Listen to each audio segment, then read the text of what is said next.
Hola, muy buenos días. Antes de nada, me gustaría que en la medida de lo posible me confirmarais que se escucha bien, que no hay ningún problema de conexión. Si es posible, me lo podéis escribir en el chat. Perfecto. Pues vamos a dar comienzo a la charla acerca de cómo proteger la información en clínicas de fisioterapia, protección de datos y ciberseguridad.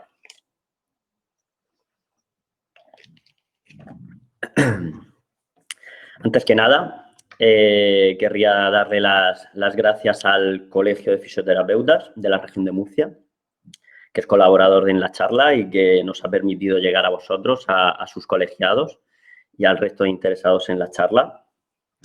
En primer lugar, quiero hacer una indicación acerca de la charla. Quiero que sea una charla amena, quiero que sea práctica. No me gustaría que fuese un monólogo, me gustaría sentir que al otro lado hay alguien que me escucha, por lo que cualquier duda, pregunta, curiosidad que surja, si queréis lo podéis poner en el chat y lo comentamos. Y bueno, la charla va a consistir en dos partes diferenciadas. Una primera referida a protección de datos y una segunda parte de la charla dirigida, enfocada a la concienciación en ciberseguridad. Al respecto, no soy técnico informático, no soy ingeniero informático, soy abogado especializado en protección de datos, por lo que tenerlo en cuenta en la parte de ciberseguridad. Por profesión conozco la materia e intentaré daros varios consejos y varios tips para que podáis aplicarlo en vuestro día a día y tratéis la información de vuestros clientes de una manera más segura. Nosotros somos Legitech, somos una consultora que llevamos 20 años dedicándonos a temas de protección de datos, seguridad de la información, ampliando servicios al resto de cumplimiento de normativa como puede ser compliance penal, como puede ser prevención de blanqueo de capitales y en última instancia también dando unos servicios técnicos acerca de ciberseguridad para pequeñas y medianas empresas. Yo soy José Ignacio, soy licenciado en Derecho y Criminología por la Universidad de Murcia, delegado de protección de datos por la Agencia Española de Protección de Datos y, bueno, consultor en Legitech y el que os va a dar la charla esta mañana y espero que os llevéis una buena impresión de la materia, una materia que me apasiona y espero poder transmitiros esa pasión y esa preocupación en la materia. Como hemos dicho, vamos a empezar por la parte de protección de datos. En primer lugar, quiero hacer un breve resumen del contexto actual de por qué es importante la privacidad, por qué tenemos que valorar la privacidad y la protección de nuestra información y de nuestros datos personales para poder contextualizar el resto de la charla. En este sentido, nos preguntamos si nos atacan, si estamos siendo atacados continuamente y lo cierto es que como estamos invadidos de la tecnología, todo nuestro entorno es tecnología, tenemos una sensación de que podemos ser atacados en cualquier momento. No físicamente, evidentemente, pero sí digitalmente, con todo lo que ello puede conllevar. En este sentido, tenemos el Internet de las cosas. El Internet de las cosas se ha visto que muchas veces ha sido mal utilizado por organismos como la CIA, como otros organismos de espionaje o empresas privadas o hackers para espiarnos a través de nuestros teléfonos móviles, nuestras televisiones Samsung, etcétera. El Internet de las cosas está en nuestro entorno, todo está conectado a la red, ¿vale? Los juguetes mismos están conectados. Yo tengo dos hijas pequeñas y a día de hoy los juguetes están prácticamente todos conectados a la red. Estas son noticias reales y contrastadas. La primera es relativa a un muñeco, un peluche que se conectaba a través de una aplicación a la red y a través del cual podías mandarle mensajes a los niños y se vio que no era seguro y que más de 2 millones de mensajes se vieron expuestos. Entonces, motivo por el cual Amazon y eBay dejaron de comercializar este muñeco. Y incluso las autoridades alemanas decidieron pedir que los padres destruyeran una muñeca que espiaba las conversaciones con sus hijos para luego esa información era accesible por terceros. O sea, estamos rodeados, los coches conectados, hay noticias de que hay vehículos en desarrollo que pretenden leer nuestras emociones al conducir y así aconsejarnos un tipo de conducción u otra, o un tipo de música especial, si estoy enfadado, una música que me relaje. O sea que esto es el día a día, estamos rodeados de tecnología, con lo que implica para nuestros datos personales y nuestra información, los wearables, los relojes conectados, mandan incluso datos de salud a terceros. Es muy importante saber qué se hace con esa información que compartimos a través de estos dispositivos. Nuestra huella digital, es decir, el rastro que dejamos en la red, cómo me ven si me buscan por internet. Seguro que muchos de vosotros os habéis buscado alguna vez, si no, os aconsejo que os busquéis y veáis cuál es vuestro perfil en internet y cuál es la información que el resto de usuarios van a poder ver de vosotros en caso de buscaros, ¿vale? Y trabajar esa imagen, ¿vale? Trabajar, eliminar mediante el derecho al olvido la información que no queráis que se vea, publicar información que os defina como personas y al final trabajar esa huella digital y ese rastro digital que vamos dejando como usuarios de Internet. Las Smart Home, cada vez más conectadas a través de los dispositivos de Amazon, de Google, nuestros televisores, el gran hermano que nos observa, toda esa información, dónde va, qué se hace con ella, cómo se analiza, cómo se trata, para qué sirve. Pues muchas veces no lo sabemos, directamente compartimos información y no sabemos exactamente qué se está haciendo con esa información. Y actualmente, con el contexto de pandemia, pues están viendo aplicaciones móviles que están utilizándose para geolocalizar a los usuarios y para ver incluso nuestra lista de contactos, para ver con quién nos relacionamos, para saber si tenemos o no enfermedad, o sea, datos de salud, otra vez, datos sensibles, y ver con quién hemos podido estar en contacto para el control de pandemia. Pero esto no solamente se ha utilizado para el control de las pandemias. Si recordáis, aunque la memoria con tanta información es volátil, en las últimas elecciones se pidió desde el gobierno, concretamente desde el Centro Nacional de Estadística, a las compañías de seguros que compartieran la geolocalización de sus usuarios, supuestamente únicamente para mejorar el transporte público. Bueno, eso es lo que nos dicen, pero lo que quiero decir es que es una tecnología que tenemos ya hoy día y que se está utilizando, ¿vale? Ahora mismo con la excusa de la pandemia, pero que anteriormente ya se estaba utilizando este tipo de tecnología. ¿Y qué decir del teletrabajo? Con esta situación de la pandemia, el yo me quedo en casa, mucha gente teletrabajando, ¿qué medidas de seguridad hemos impuesto a esos trabajadores que tenemos teletrabajando? ¿Le hemos dicho alguna medida de seguridad que deben de tener en cuenta? ¿Está tratando información en sus propios dispositivos? ¿Cómo la están tratando? ¿Cómo la almacenan? ¿La protegen? ¿No la protegen? Ahí están las dudas del teletrabajo y el contexto en el que nos encontramos.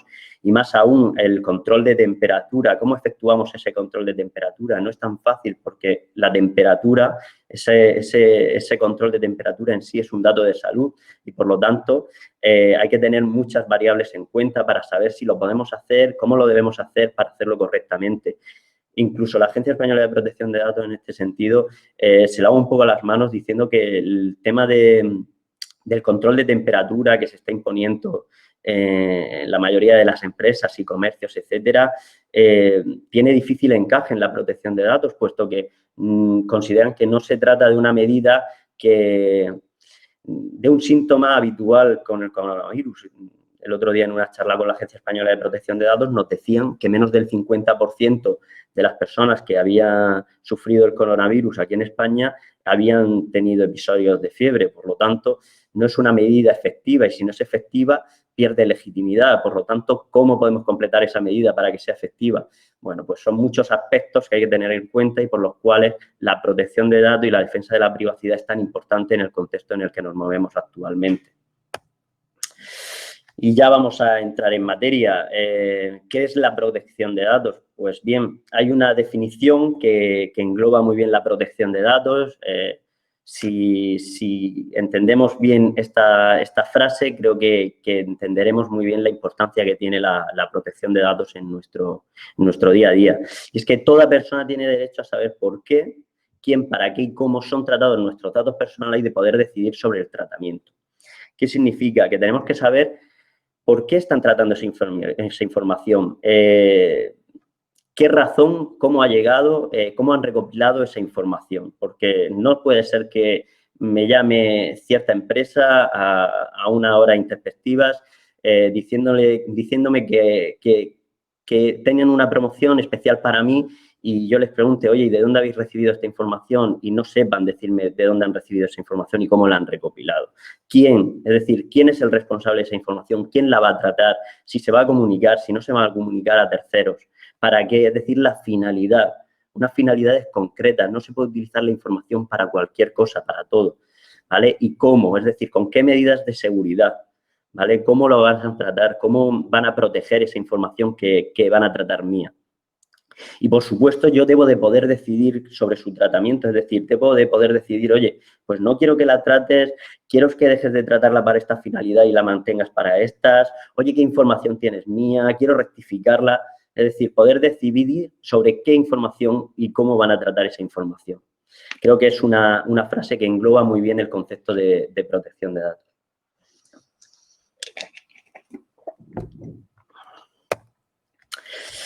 Y antes de seguir, vamos a definir qué es un dato personal, ¿vale? Podríamos definir un dato personal como cualquier información, es decir, objetiva, es decir, una información que me defina o una información que sea propia mía, intrínseca, subjetiva, una opinión e incluso los datos sensibles de mi orientación sexual o de mis datos de salud, etcétera.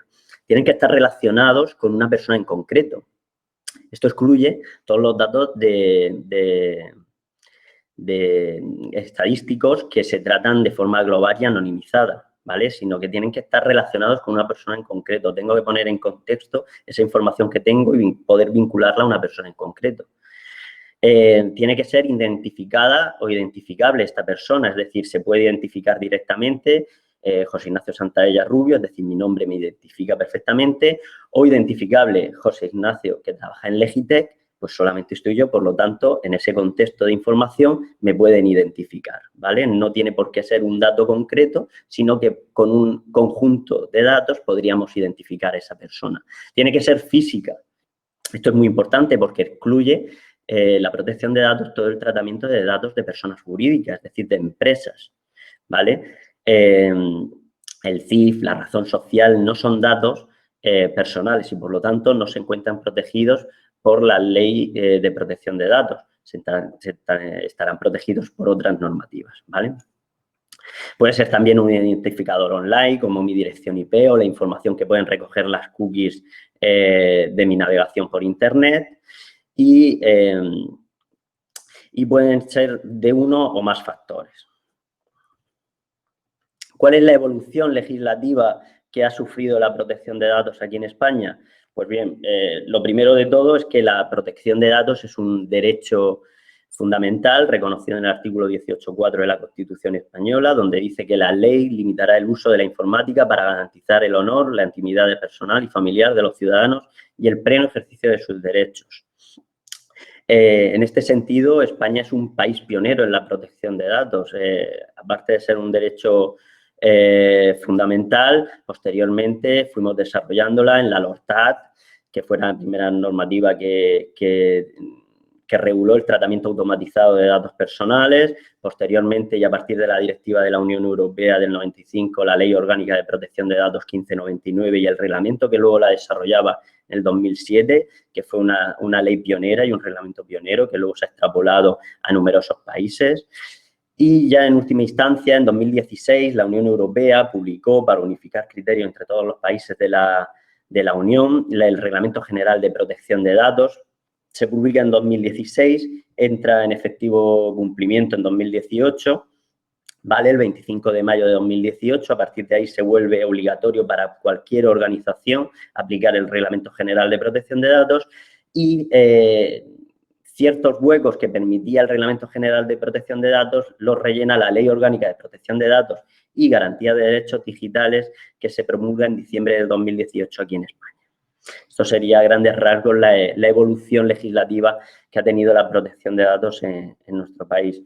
Y vuelvo a incidir en ello, somos un país pionero en la defensa de los datos personales de los ciudadanos. Pero no nos quedemos enmarcados en solo la normativa de protección de datos, porque la normativa de protección de datos es transversal, afecta a numerosos sectores y, por lo tanto, se ve completada por una numerosa gama de normativas relacionadas. La Ley de Servicios de la Sociedad de la Información, que es la que regula los servicios que se ofrecen a través de páginas web, a través de Internet, a través de aplicaciones móviles, ¿vale? Y que es muy importante y que luego evaluaremos su implantación en las páginas web. Normativas europeas de consumidores y usuarios, ¿vale? Respecto a la compra que se puede producir en la red y luego el envío de información comercial, etcétera. La prevención de blanqueo de capitales, que al final no deja de ser un tratamiento de datos personal. La prevención de la comisión de delitos penales por personas jurídicas, que también tiene un apartado específico para los delitos informáticos y relacionados con la protección de datos.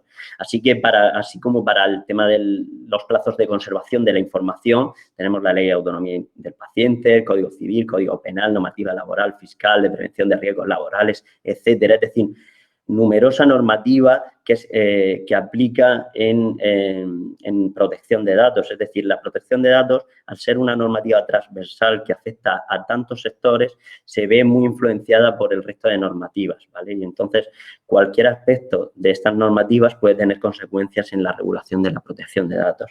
Asimismo, también hay que tener en cuenta normativas de calidad o procedimentales, como el Esquema Nacional de Seguridad o la ISO 27001 relativa a la gestión de seguridad de información o la ISO 9001 y la 14001 relativas a la calidad de los procesos y a medio ambiente, etcétera. Es decir, no nos centremos en que protección de datos solamente es la normativa de protección de datos, sino que sabiendo solo protección de datos no controlamos todo el tema, sino que tenemos que conocer toda esta normativa transversal.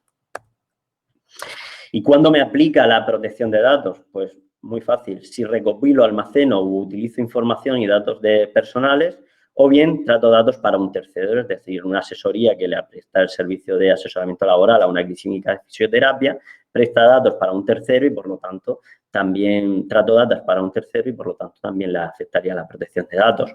Una empresa donde tengo alojado mi hosting, donde tengo alojado mis copias de seguridad, también tratan datos personales para un tercero y, por lo tanto, también le aplica protección de datos. ¿Y cuáles son los principios que regulan la protección de datos? Pues son estos principios: la licitud, lealtad y transparencia en el tratamiento de datos, es decir, los datos tienen que ser recogidos de manera transparente, de manera lícita, es decir, acorde con la ley y leal a su tratamiento. Tiene que haber una limitación de la finalidad, lo que decíamos al principio, no se pueden utilizar los datos personales para cualquier cosa, sino que tenemos que informar de qué finalidad concreta vamos a utilizar esos datos personales y no podemos utilizarlos para finalidades que no sean esas. Minimización de los datos, que significa que tenemos que utilizar solamente aquellos datos que sean necesarios. En este sentido, por ejemplo, a un conocido club de fútbol francés, en sus informes sobre futbolistas, recogía datos acerca de la raza. La agencia francesa consideraba que esos informes contravenían el principio de minimización de los datos, puesto que la raza no era un dato necesario para evaluar el potencial de ese jugador. Por lo tanto, hubo una sanción. La exactitud, es decir, los datos que tratemos deben ser íntegros, deben ser exactos. No deben de ser inventados, no debe existir una posibilidad de una modificación unilateral de esa información, convirtiéndolo en no reales, en que no son exactos y no son los que nos ha comunicado el interesado. Limitación del plazo de conservación, no se puede, esto es una novedad de la normativa, pero no se pueden utilizar los datos para siempre, ad eternum. Tenemos que utilizarlos con unos plazos de conservación, es decir, ¿hasta cuándo necesito yo manejar tu información? ¿Tengo una obligación legal de manejarlo 5 años? Pues hasta 5 años. ¿Tengo una obligación legal de manejarlo hasta 10 años? Hasta 10 años. Para prestar este servicio los necesito manejar 1 o 2 años, los que sean necesarios, ¿vale? Pero no deberíamos de irnos más allá, debemos de quitarnos el síndrome de Diógenes de la información. Antes con el papel teníamos más problemas de espacio, ahora con lo digital tenemos teras y teras de información que no utilizamos, que no necesitamos y que por lo tanto deberíamos de eliminar. Y luego tenemos que tratarlo con una seguridad adecuada, es decir, dependiendo del tipo de dato y del riesgo que supongan estos datos debemos de tratarlos con una seguridad adecuada. Por lo tanto, si yo trato datos de salud, como es vuestro caso, en el caso de las clínicas de fisioterapia, pues evidentemente tengo que reforzar esa seguridad porque la salud es un dato sensible, como luego veremos. No, si trato datos identificativos, pues tendré otras medidas de seguridad y luego habrá una serie de medidas comunes, ¿vale?, de seguridad para el tratamiento de la información que permita su confidencialidad, su integridad y su disponibilidad. Es decir, que no sean revelados a terceros, que no puedan ser modificados por terceros sin consentimiento del interesado y sin conocer los responsables y que estén disponibles si tenemos cualquier tipo de problema, mediante copias de seguridad, etcétera.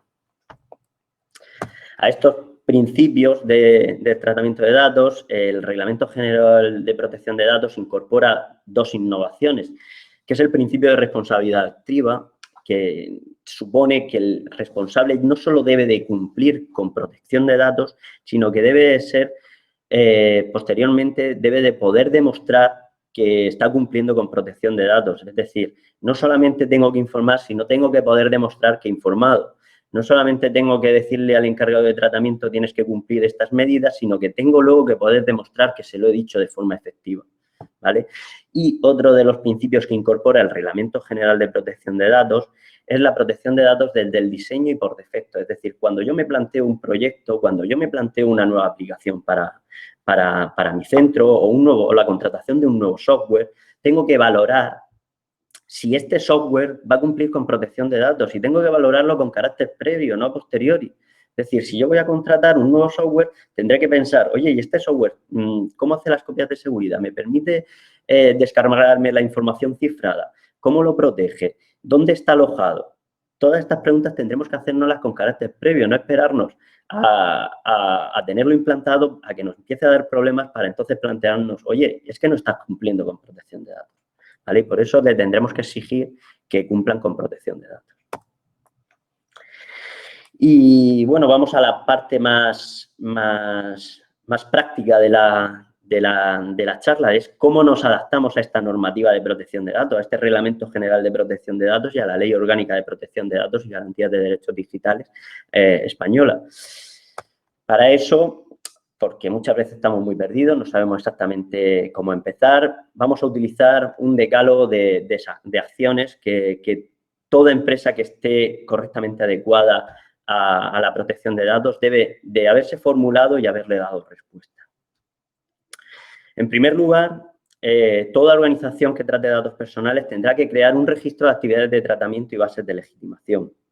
¿Qué significa esto? Pues que tendremos que establecer por escrito en un registro quién y cómo recogen la información, para qué finalidad, cuál es la base de legitimación, es decir, con qué justificación puedo tratar yo esa información, durante cuánto tiempo, los plazos de conservación que hablábamos antes, qué tipo de datos y de qué personas voy a tratar información. Estoy tratando datos de clientes, estoy tratando datos de personas, datos de proveedores, ¿vale? ¿Y qué tipo de datos voy a tratar de ellos? Porque no es lo mismo la información que puedo manejar en una clínica de fisioterapia, donde voy a tratar datos de salud, que en una oficina y en un despacho de abogados, por ejemplo, ¿vale? Por lo tanto, tenemos que identificar qué información voy a tener yo de esos usuarios y si es adecuada al principio de minimización, es decir, si es acorde a las necesidades que tengo yo para prestar el servicio.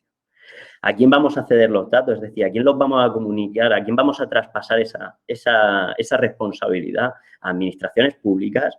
¿A la mutua en el caso de nuestro personal o incluso en vuestro caso de clientes que tengáis que darle una comunicación a la mutua del tratamiento que le estáis dando a vuestros pacientes?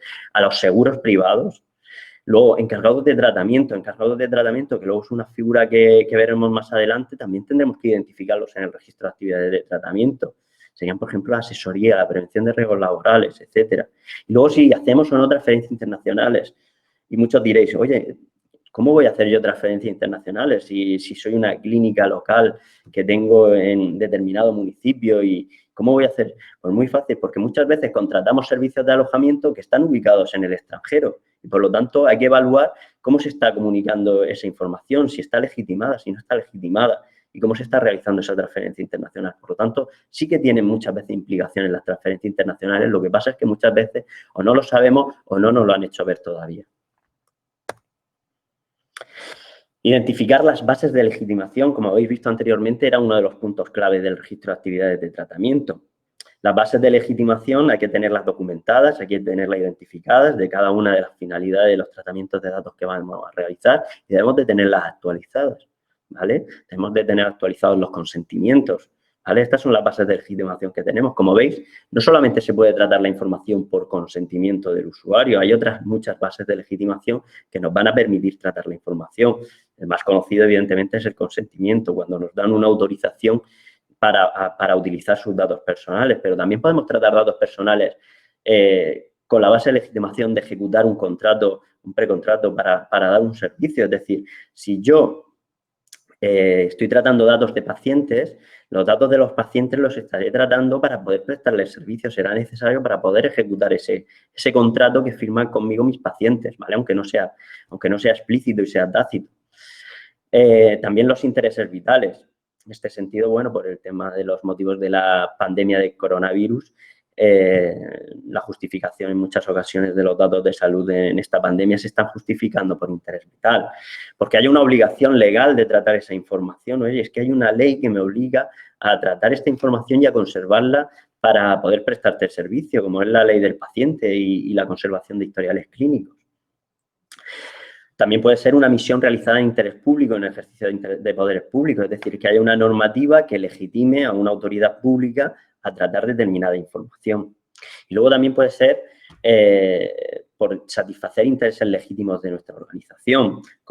Pero esto es una base de legitimación muy limitada, porque tiene que haber previamente un examen de la proporcionalidad, es decir, no podemos meter en un saco cualquier tratamiento en base al interés legítimo, porque habría que hacer previamente una evaluación de si es proporcional ese tratamiento de datos.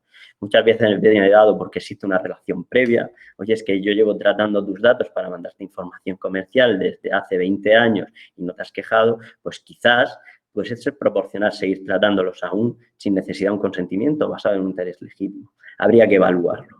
O en una expectativa razonable, es decir, yo tengo una relación comercial contigo, por ejemplo, un proveedor de una clínica de fisioterapia y, por lo tanto, tengo una expectativa razonable de recibir tu información comercial, ¿vale? Pero porque tengo esa relación previa. No puede ser que de pronto traten mis datos personales para cualquier información, ¿vale? Para mandarme cualquier información comercial. Tiene que haber una expectativa razonable de recibir esa información comercial, como, por ejemplo, tener una relación contractual.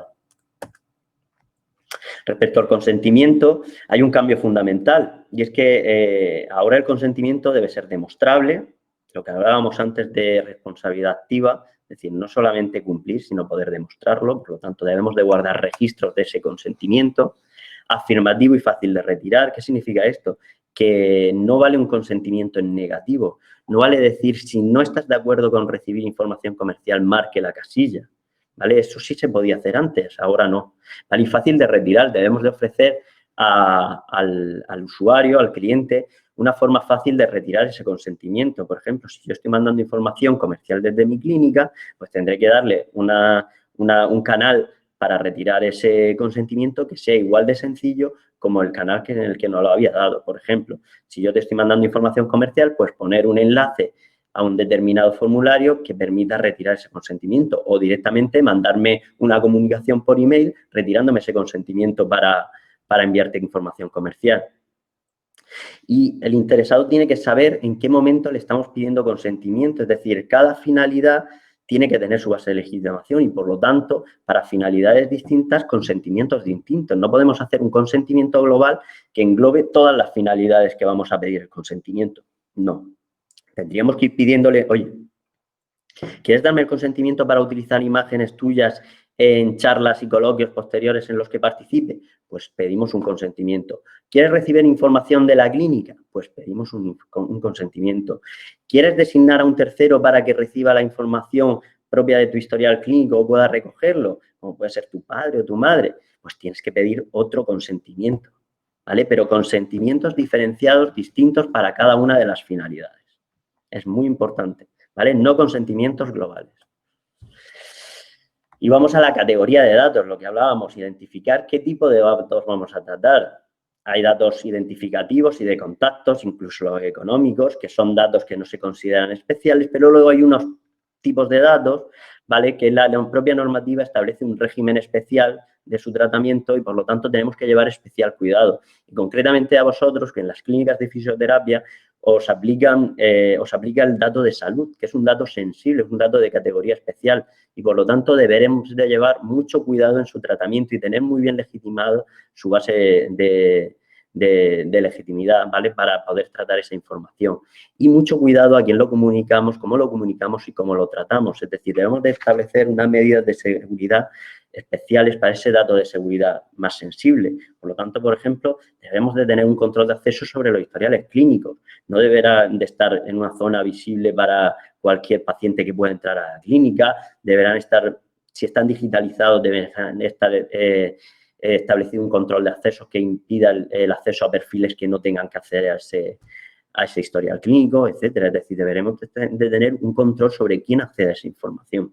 Además de los datos de salud, hay otros datos de categoría especial, el origen étnico y racial, las opiniones políticas, las religiosas, la afiliación sindical, datos genéricos y biométricos, muy importante también, ¿vale?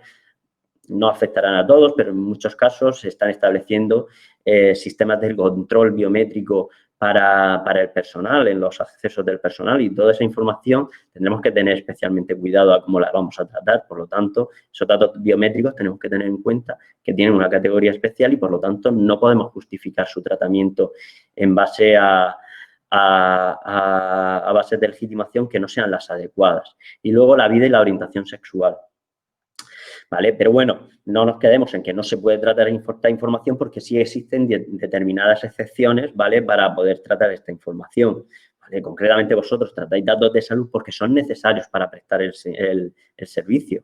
Entonces, por lo tanto, estáis legitimados en tratar estos datos de salud. Cosas distintas, por ejemplo, si tratáis datos biométricos del personal, pues habrá que hacer un juicio de proporcionalidad de la medida para ver si es adecuada o no. Y no será lo mismo en clínicas donde tenemos 50 trabajadores que en clínicas donde tengo a 2 trabajadores. Evidentemente, el volumen de información, el control que tengo que efectuar de esos trabajadores es distinto y pueden existir medios menos invasivos para recoger esa información de presencia que no sean los datos biométricos que los consideran invasivos y, por lo tanto, tienen categoría especial, ¿vale? Por lo tanto, tendremos que estar al caso en concreto en cómo se pueden tratar estos datos.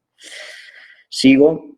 El siguiente punto importante que tenemos que hacer es evaluar el riesgo de cada uno de los tratamientos, ese riesgo intrínseco, ¿vale? Esto es otra innovación del Reglamento General de Protección de Datos. La antigua normativa establecía una categoría ya de riesgos, bajo, medio, alto. Para determinados tratamientos ya teníamos claro cuál era la categoría del riesgo, pero ahora no, ahora debemos de preguntarnos qué tipo de dato trato, cómo lo trato, cuál es su contexto, y a partir de ahí identificar cuál es su riesgo y establecer las medidas de seguridad. Es el enfoque del riesgo, es una novedad que introduce la normativa. Por eso es muy importante efectuar un análisis correcto de riesgos, porque es lo que nos va a justificar el tratamiento de determinadas medidas de seguridad, ¿vale? Y tenemos que tener en cuenta que estos riesgos no son para la empresa, es decir, no es el riesgo reputacional de la empresa. Eso lo podremos entrar a evaluar posteriormente en otro paso posterior que será la evaluación de impacto, sino que tendremos que tener en cuenta el riesgo que supone para los derechos y libertades de las personas físicas. Por lo tanto, un volumen muy alto de información será un mayor riesgo, poca información, menor riesgo. Datos de salud supondrán mayor riesgo que tratar datos identificativos, así con determinados factores que habrá que tener en cuenta para evaluar el riesgo. Y esta es nuestra metodología, esto es un ejemplo de metodología, no solamente está esta, hay otras muchas metodologías. Nosotros partimos de los 2 factores que componen el riesgo, que es la probabilidad y el impacto, evaluamos diferentes factores para cada uno de ellos, establecemos una una calificación para la probabilidad y una calificación para el impacto, y cruzando toda esta información, pues tenemos una matriz de riesgo. No es solamente esta metodología la única válida, seguramente hay otras muchas metodologías. Esta es una metodología que nosotros hemos desarrollado de forma interna y que nos funciona muy bien, nos da una visión muy concreta del nivel de riesgo intrínseco que tiene cada uno de los tratamientos de nuestros clientes, pero no quiere decir que no existan otras metodologías. Vale, tenemos evaluado qué tipo de datos vamos a tratar, tenemos evaluado el riesgo. ¿Qué tenemos que hacer? Pues informar, transparencia, adaptar el clausulado legal para cumplir con el deber de transparencia. ¿Y dónde y cómo debo informar? Pues debo informar cuando recopilo la información. ¿Vale? Esta información debe ser concisa, transparente, tiene que ser inteligible, de fácil acceso. Por lo tanto, no podemos tenerla oculta. Si yo, por ejemplo, quiero informar al usuario de mi página web de la política de privacidad, no la puedo tener oculta tras 28 clics. No, tendremos que tenerla visible en el pie de la web para que el usuario pueda entrar en cualquier momento a conocer qué tratamiento vamos a hacer de su información, o enlazada debajo del formulario de contacto de nuestra página web. ¿Vale? Tiene que tener un lenguaje claro, sencillo, no tiene que ser complicado, no tiene que ser muy técnico. El usuario, el interesado, debe saber claramente cómo van a tratar su información, y en la medida de lo posible debe ser por escrito. Oye, es que hay tratamientos que se efectúan solo de forma oral. Pues habrá que ver cómo legitimamos, cómo registramos esa información. Pues si, por ejemplo, es una contratación online que se da mucho en tema de banca o en tema de teléfono, pues tendremos que informar al usuario que vamos a grabar con esa finalidad la información que se va a desprender de su contrato. ¿Vale? Por lo tanto, estos 5 factores que reflejan cómo debe ser la información tenemos que tenerlo en cuenta en nuestras cláusulas legales. Luego podemos informar por capas. ¿Qué significa esto? Que la información que tenemos que darle al usuario, al interesado, es muy amplia, ¿vale? Tenemos que identificar muchos factores, ahora los veremos. Entonces, lo que ha dicho la Ley Orgánica de Protección de Datos, ¿vale? Transponiendo una guía de la Agencia Española previa de Protección de Datos, ¿qué podemos informar por capas? Darle una información resumida y concreta al interesado en el momento en que estamos recopilando la información y ofrecerle un medio accesible para poder llegar al resto de información asociada a su tratamiento, ¿vale? ¿Y qué debemos de informar básicamente en esa primera capa? Pues la responsabilidad, quién es el responsable del tratamiento, cuál es la finalidad del tratamiento o cómo deben de ejercer los derechos, ¿vale? Y luego se puede ofrecer esa información segunda, esa información adicional en una segunda capa, como la categoría de datos que vamos a tratar, los plazos de conservación, a quién los vamos a comunicar, cuáles son las medidas de seguridad adoptadas, etcétera, ¿vale? Pero lo podemos hacer en ese proceso de 2 capas, de manera que nuestros formularios pues, no sean muy farragosos. Y esto sería un ejemplo de primera capa para una clínica de fisioterapia, ¿vale? Identificamos la finalidad, quién es el responsable, la finalidad del tratamiento, ¿vale? Luego tenemos una serie de consentimientos separados e identificados mediante casillas de sí y no, ¿vale? Para que pueda marcar una cosa u otra, porque en el caso de que no nos lo marquen significará que no nos otorga su consentimiento, etcétera. ¿Y dónde podemos informar en una clínica de fisioterapia de la protección de datos? Pues por mi experiencia debemos informar junto con el consentimiento informado que nos impone la ley del paciente. Creo que es el momento ideal para informar de todo. Oye, este es el tratamiento que voy a efectuar, ¿vale? Por ley, por la normativa del paciente, y luego, oye, y este es el tratamiento de datos que para este servicio voy a necesitar, voy a efectuar, ¿vale? Informarles, ¿vale? Mucha precaución con el tratamiento de datos de menores, ¿vale? A partir de 16 años lo puede dar el propio menor el consentimiento al tratamiento de datos de salud, ¿vale? Según unos informes de la Agencia Española de Protección de Datos. Por abajo tendríamos, con menor edad, tendríamos que solicitar el consentimiento a sus padres tutores, ¿vale? A sus padres o tutores. Y en la segunda capa, ¿qué tenemos que identificar? Pues quién es el responsable de nuestros datos, cómo han obtenido esa información, cuál es la finalidad, cuál es la legitimación, cuáles son los destinatarios, cuál es la conservación de esos datos, cuáles son los derechos que tiene el interesado y que puede ejercitar y cómo puede dirigirse a la autoridad de control. Toda esta información debe ir a esa segunda capa y debemos de tenerla puesta a disposición del cliente. Es decir, en la primera capa le vamos a decir, si estás interesado en más información, puedes solicitarlo y establecer vías de solicitud de esta información. Y en la página web, muy importante, porque en la página web no solamente tenemos que tener en cuenta la política, la normativa de protección de datos, sino también la LSSI, la Ley de Servicios de la Seguridad de la Información. Por lo tanto, tendremos que tener seguramente 3 textos básicos. Tendremos que tener una política de privacidad, que hemos dicho antes, informemos al usuario de qué información vamos a manejar en virtud de su navegación por nuestra página web, un aviso legal, conforme al artículo 10 de la Ley de Servicios de la Sociedad de la Sociedad de la Información, donde identifiquemos quién es el titular de la página web, cuáles son sus datos de contacto, sus datos sociales, sus datos de inscripción registrales y, aparte, añadamos un clausulado legal de buen uso de la página web. Y, por último, y muy controvertido, las políticas de cookies.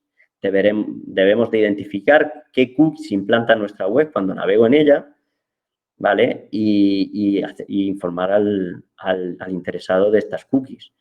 Ojo, es muy importante que en las cookies tengamos en cuenta la identificación de todas las cookies y que hagamos un aviso previo de que vamos a utilizar cookies de terceros, ¿vale? Este aviso tiene que ser previo a la navegación del usuario y debe de aceptarlo expresamente. Por lo tanto, no deberíamos instalar cookies si no aceptado expresamente. Me preguntan por el chat, perdonad la pausa, redundantemente, si vamos a hacer una pausa a las 11. En principio no está previsto. Se trata de una charla de una duración aproximada de 1 hora y media y no está prevista ninguna pausa. No creo que la carga de información sea tan alta como para hacer una pausa a las 11, salvo que me digáis lo contrario ahora cuando lo sean, pero en principio no está prevista. La charla estaba prevista con el colegio para darla en 1 hora y media seguida, ¿vale? Con ruegos y preguntas que podáis hacer.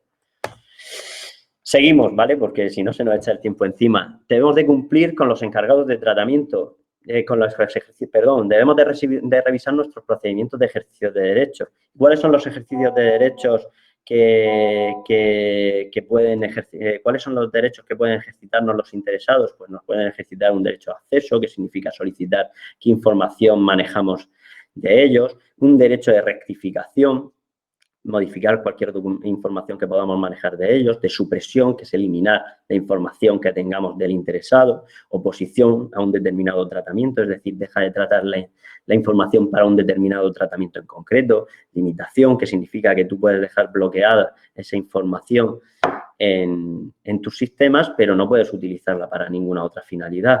Y el de portabilidad, que significa que le deberíamos de dar toda la información que podamos manejar del usuario para que la pueda tener en un formato exportable por si se quiere ir a otros prestadores de servicios similar al nuestro, ¿vale? Y el derecho de desconexión digital en el ámbito laboral es un derecho que aplica al personal y que significa que tiene derecho a poder desconectar de todos los dispositivos móviles e información fuera de su ámbito laboral, salvo que se contemplen en las excepciones dentro de una política interna de desconexión digital.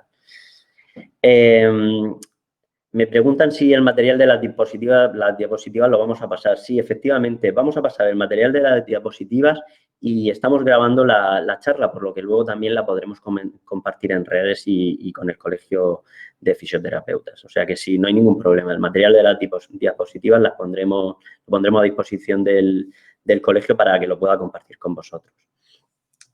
Respecto a los ejercicios de derechos, quería hacer especial hincapié en vuestro caso en el acceso a informes clínicos o en el acceso a los historiales clínicos de los pacientes, ya que en muchas ocasiones, por experiencia, me encuentro que terceros van a recoger informes clínicos o van a preguntar información acerca del historial clínico de los pacientes.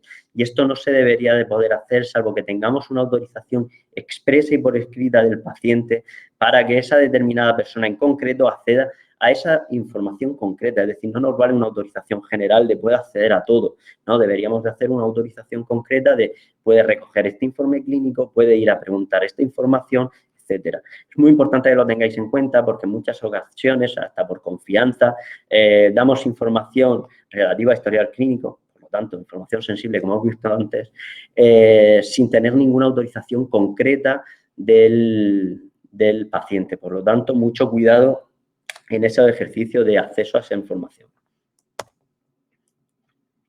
Seguimos. Debemos de establecer las medidas concretas para los encargados de tratamiento. ¿Qué son los encargados de tratamiento? Son aquellos prestadores de servicios, asesoría, prevención de riesgos laborales, mantenimiento informático, etcétera, que para prestarnos ese servicio van a acceder a información que son responsabilidad nuestra. ¿Qué tenemos que hacer con ellos? Pues tenemos que hacer una comprobación previa. Debemos evaluar si cumplen con protección de datos mediante su adhesión a un código de conducta, mediante mecanismos de certificación o mediante la posibilidad de una auditoría de parte o incluso mediante una declaración propia del encargado de tratamiento donde establezca qué medidas de seguridad tiene aplicadas al tratamiento de datos que hace por encargo nuestro. Por lo tanto, es muy importante esta evaluación previa para poder demostrar en protección de datos que estamos cumpliendo correctamente la normativa. Tenemos que establecer un contrato vinculante que será por escrito y además con un contenido que viene determinado por la ley. Y además, la subcontratación de servicios por parte del encargado tienen que estar contempladas en ese contrato. Por lo tanto, podemos establecer una subcontratación general, pero que nos tiene que informar de qué entidades va a subcontratar posteriormente ese encargado de tratamiento.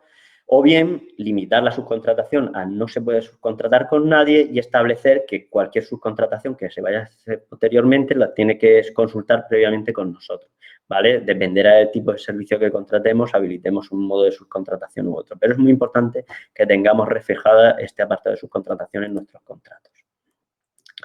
Debemos de definir medidas técnicas y organizativas en la organización. Luego, en la segunda parte, veremos algunas de estas medidas técnicas y organizativas, pero globalmente, pues no solamente nos debemos de centrar en tenemos que tener usuario y contraseña, sino que hay un contexto, tenemos que hacer una pequeña fortaleza respecto a la información que manejamos de terceros en nuestra organización.